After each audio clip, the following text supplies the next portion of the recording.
প্ৰথম বৰ্ষৰ ছাত্ৰ ছাত্ৰী দুয়োসকল আহি একেলগে গোট খাইছে মানে আজি নতুন যিটো আমাৰ শিক্ষাবৰ্ষ প্ৰথম বৰ্ষৰ ছাত্ৰ ছাত্ৰীসকলৰ কাৰণে আজিৰ পৰা আৰম্ভ হ'ব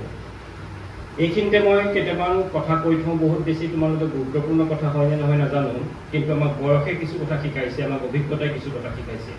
এই কথাখিনি তোমালোকৰ আগত উপস্থাপন কৰি দিওঁ যে সাধাৰণ কথা আজি তোমালোকক বিশেষকৈ প্ৰথম বৰ্ষৰ ছাত্ৰ ছাত্ৰীসকলক কওঁ আজি তোমালোকে আহি অভিজ্ঞান একাডেমী চিনিয়ৰ ছেকেণ্ডেৰী স্কুলত প্ৰথমবাৰৰ বাবে ভৰি দিছা আজিৰ পৰা তোমালোকে শিক্ষা গ্ৰহণ কৰিবা এই অনুষ্ঠানটোত এতিয়া কথা হ'ল এই অনুষ্ঠানটোক যে আমি শিক্ষানুষ্ঠান বুলি কৈছোঁ কেলৈ এইটো এটা ঘৰ মাত্ৰ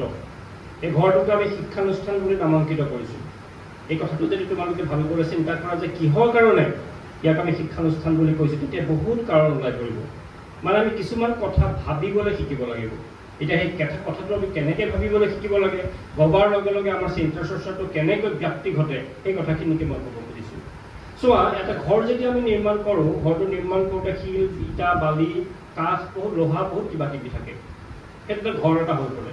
কিন্তু সেই ঘৰটোকে আমি যে শিক্ষানুষ্ঠান বুলি এইটো কাৰণেই ক'লোঁ এই শিক্ষানুষ্ঠানটোত দুটা বিশেষ উপাদান আছে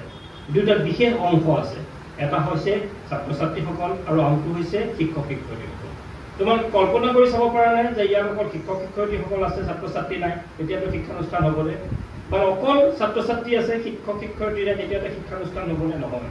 মাত্ৰ শিক্ষক শিক্ষয়িত্ৰীসকল আৰু ছাত্ৰ ছাত্ৰীসকল দুইটা পক্ষ দুইটা অংশ যেতিয়া এই ঘৰখনত আছে তেতিয়া আমি এটা শিক্ষানুষ্ঠান বুলি নামাঙ্কিত কৰিছোঁ গতিকে সেই যিখিনি মানৱ সম্পদ শিক্ষানুষ্ঠানত থকা শিক্ষক শিক্ষয়িত্ৰীসকল আমি পৰিচালনা সমিতিৰ সদস্যসকল কৰ্মচাৰীসকল সেইসকলৰ মাজত এটা খুব সুস্থ সম্পৰ্ক গঢ়ি উঠিব লাগে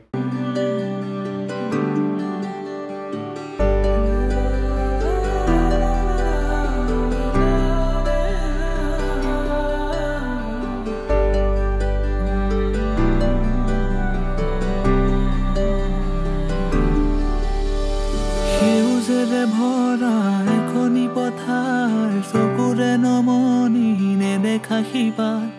মৰমে আৱৰা হিয়াৰে ভাষাৰ কতনো কবিতা লিখিছো তোমাৰ সেউজেৰে ভৰা এখনি পথাৰ চকুৰে নমনি নেদেখা শিপাৰ